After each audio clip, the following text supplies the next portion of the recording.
Early morning this morning, had to take Tet to the vet to get her spayed. So I'm treating myself to breakfast at the guest house, one of my favorites. I'm looking at our next project.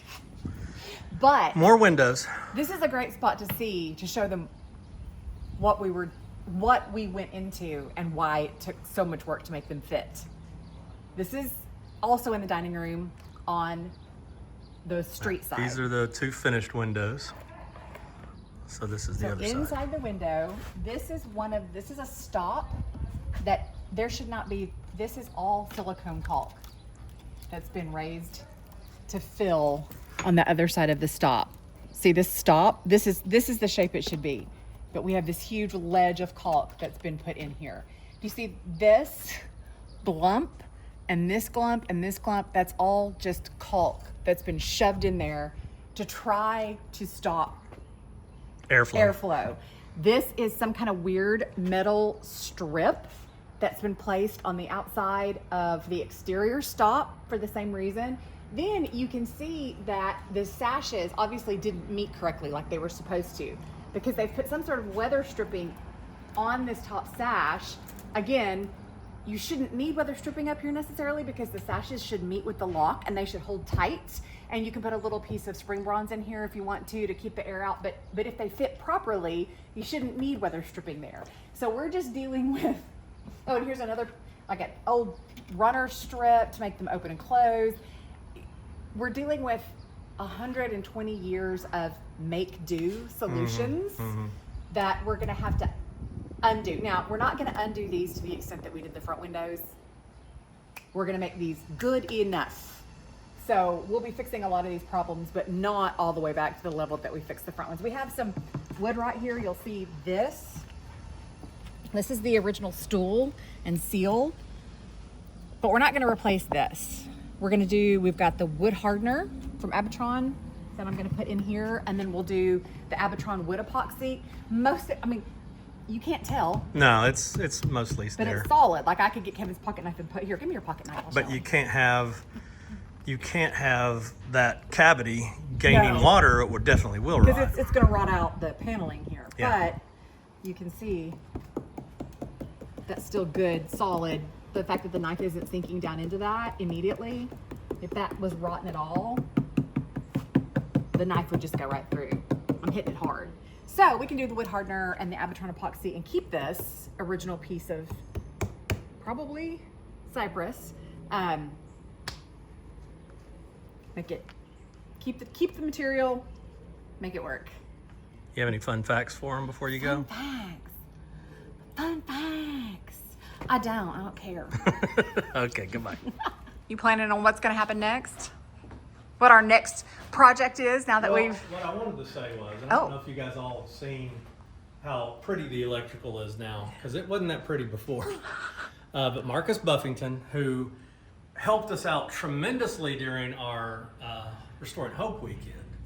Yeah. And we failed to mention that, but he was a huge help. We couldn't have done it without him. So wanted to thank him, but his crew came in and redid all this electrical, made it look really beautiful.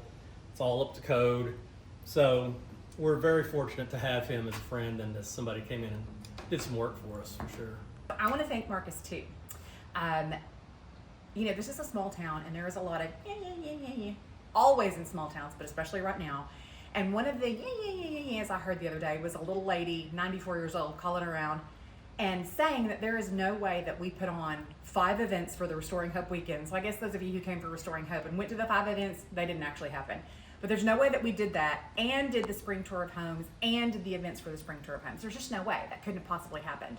And I will say it could not have possibly happened without Marcus. He was our man behind the scenes running the crew that got the tables and chairs to where they needed to be set up. The tents, made sure everything was set up, broke it down, went and washed tablecloths. I mean, the level of it would not have been possible without Marcus it's like I can't even articulate how not possible it would have been without Marcus. So I still have your gift, Marcus. It's in my car. You need to come over here and see me and get your gift. Thank you so much. So today's just like a planning day, right, Kevin? Yes. We're planning on what comes next. Recover from gnat bites Right. and plan.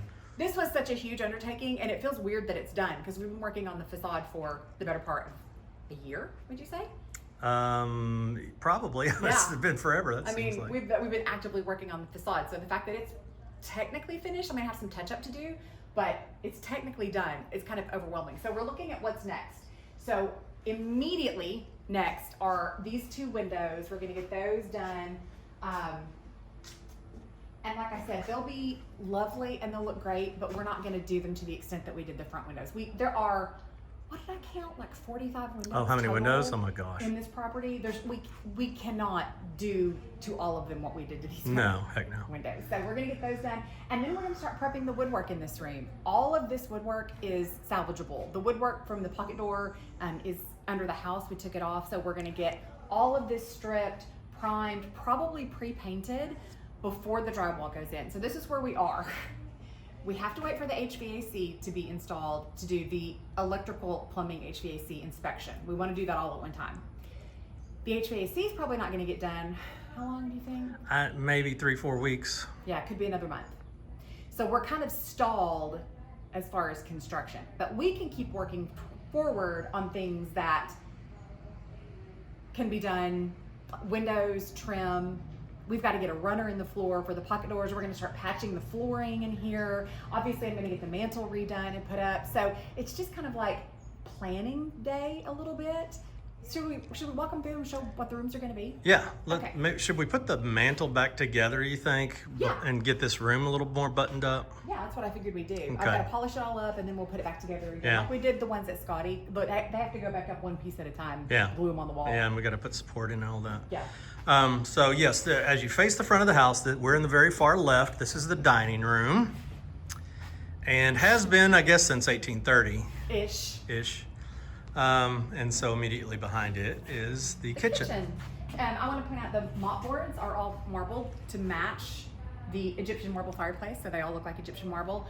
We're not going to be able to keep most of the originals because, as you can see in this one, they have butchered. This is one of the better ones. This may be one we It's get to got keep. 2 vent cut out. 2 vents cut in it, and then there are so many outlets that have been cut into it, so much that's been done to it. Like this piece over here, it's all vent. This is a piece of the original mop board, and it's all vent. And most of them are like this, where it's like vent, outlet, vent, outlet. And so we're putting our vents in the ceiling. Which is better for a southern climate. Yes. Much better for a southern climate. But I'm sorry, Kevin, I cut you off. You want to show them the kitchen? Here, I'll film you showing them the kitchen. We do a handoff? Yes, a handoff. Look at that. That's a smooth camera move. Handoff in our Restoration Nation history. So, the kitchen.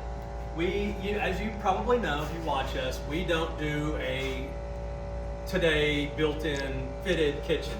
We use more pieces, so we've got an enormous piece here. Did it come out of a pharmacy? No. I don't know what it came out of, honestly. But it's enormous, and it will be a lower and an upper here. I think it's like 9 feet tall, so it's going to be storage basically for this entire space. Come off of it, we will have a little bit of cabinetry, and then we'll have our sink, which Lane wants to do some kind of crazy sink. We'll see. We'll see what kind of sink we end up with. Dishwasher, refrigerator. Over here, we've got like a 1930s or 40s stove that is massive. That thing is so heavy. I think it weighs like 1,000 pounds. It does. And then where you're standing, we just bought from Farmhouse. Okay, so one of my favorite vendors online is an account on Instagram called Farmhouse. It's at Farm HOWZ. Farmhouse. Yes. Oh, look, I'm shooting you like from the neck down. Well, I thought you probably were. You weren't looking at the screen. Sorry. And that's going to go where Kevin is standing. And it is out of an old general store. And so one side of it has drawers. It'll be and then we'll do a soapstone top on it. Something like that. And then out here, you want to show them out here? So, and here, through here? Yeah. So this, we enclosed part of the gallery because we just could not shoehorn in a laundry room anywhere. So this will be more storage, but laundry room, and maybe another little fridge out here, kind of our dog room too. As you know, we plan on life with dogs always. So we'll have washer dryer here, storage all here, and maybe a refrigerator there, but dog beds and then a doggy door as we panel this. So the bottom of this will be paneled and then the top will be glass basically. Yeah, we don't We've want to got lose a that door view. We're gonna put there already. Don't want to lose that view. That's one thing about an 18th century home is the storage is a premium. Like there's no storage. Right. So yeah, you always have to build in storage. I'm going to take the camera from you. Let you Oh. tell them about the little Okay. hearth. another handoff. Here we go. Another handoff. This is going to be the longest. This is like a one shot, you know, in movies how they do a long one shot. It's a bottle episode, one shot. This is going to be the hearth room. Obviously, this space as a kitchen would be absolutely enormous, and we don't need a kitchen this large. That is plenty of room. So this we bought out of Pennsylvania. Well, I'll have to go find the picture. Do we have the picture? I can find a picture. Should I drop it in there or should I make them wait? I think I should give it to him. Okay. I think you should give it to him too, because otherwise this is going to be boring. So from my friend Jeffrey Ricketts, who has he's an antique dealer in the Northeast. In Pennsylvania, they were dismantling a tavern from 1789, and we have an entire wall of paneling and a corner cabinet from that tavern that are going to go in this room. And then we're going to mimic the paneling around the rest of the room so it looks like it's, you know, all period. And it's got to paint the original paint, the right? original paint, yes, which I vacillate back and forth on. Well, We'll have to see how rough it is when it actually Yeah, gets here. yeah. You know, I want it to look old, but I don't want it to look like nasty old. yeah. And then here we actually have a Oh, wrought iron here. chandelier that is 16th century. It's so cool. It's really 16th century. From England. I bought it from England, and I'm not going to electrify it. I'm going to put candles in it. So there will be sconces on the wall here, as you see, and then sconces all around the room, and a chandelier over the island. But in the hearth room, when you look off of the living room off of the dining room into the hearth room, I want it to really look like super, super old. And then you have the view of the jib door, so it'll be a really cool space. Do you want to take them into the bedroom? Then you walk into the bedroom. Oh, you want me to take them in? Then this will be our sitting room bedroom, and this is another enormous space, which we love. But here we'll put couches and seating things here, and a TV above the mantle there. Everybody's least favorite thing in the world, but this is where we're going to live. So I mean, you know, we're gonna watch TV. We've got to watch Our Restoration Nation on YouTube. somewhere. And then we've got a little half bath here. Oh, check out this sink though. How long have we had this? Up forever. Can you see the detail on that? Got to get it got to strip it and then get it But that's enameled. The beautiful sink's gonna go right there. And then you better look what you're shooting. Oh, yeah. All right, now come around this way. So this will be window, door, window, window, and these are box head windows. And so then our bed will be here. As you saw the doors in the kitchen, you probably saw, we're going to use those to make a headboard for our bed. And so the bed goes here. Excuse me. You're not watching the camera at all. And then we got a big piece of furniture here that we're going to put a lot of clothes. Came and from other our friend storage, Lance more at storage, right? Brittany House Antiques.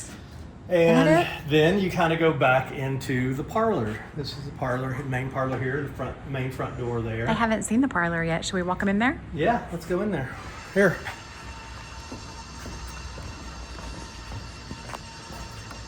One of the things about this house that's so fantastic, even though it's not a large house, the rooms are enormous. This Yeah. room is 20 by 22. So, and then it has 12-foot ceilings. So it's a huge space. Has been the formal parlor, like Kevin said, this has been the formal parlor for They're super backlit. I'm going to come around here. 250 years, I guess. There, Because we can this see is the you. one room that is from 1789. Do you want to show them the truss up there, the original truss? All right, hang on. Hang on. Hang on. Go Did to everybody motion take your set. motion pills? So that truss is the original truss. You can see right, let's see, right there it ends. And the porch actually comes on out. So there was no porch originally. It just ended right there where the house ended. Same thing on the other side of the room. And that burned in the fire pretty bad, but we are keeping it up in the attic so that people can see So, I the mean, original obviously, structure. for the historic context, you want to be able to see that originally the house was this one room because the trusses only extended over this room of the house. And that's the only one that made it through the fire, even remotely intact. So it will stay up there. It's actually strapped to the chimney so it doesn't fall down. And then of course we have the beautiful, this is another Egyptian black marble mantelpiece. This the heat of the fire and the roof falling in on it. there were The lots. roof fell in here, and so that got crushed. We'll have to have that replaced. To have a new shelf there. But otherwise, we'll be able to restore all the rest of that. So, and then I showed him the bathroom the other day. Yeah.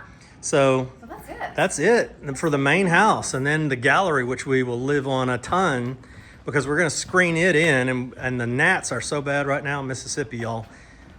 We will be able to have all of this screened in and enjoy the beautiful outside weather and the beautiful view of our courtyard.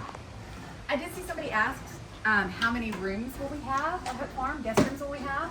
When we're done, we will have 3. 3 guest rooms, a cottage, and then the bed and breakfast area will have a common like snug area, so a sitting area with a TV, and then a common kitchen. So it'll be a really comfy space to come and stay. Yeah, all over here. We'll do that tomorrow, maybe. No, tomorrow we're going to take you to a really cool Brookhaven, house. Mississippi? Yeah, we're going to Brookhaven to do a great house for you guys. So And then eventually you'll get to we'll come get to along the on that. garden. And then we'll get to the garden. You want to say goodbye?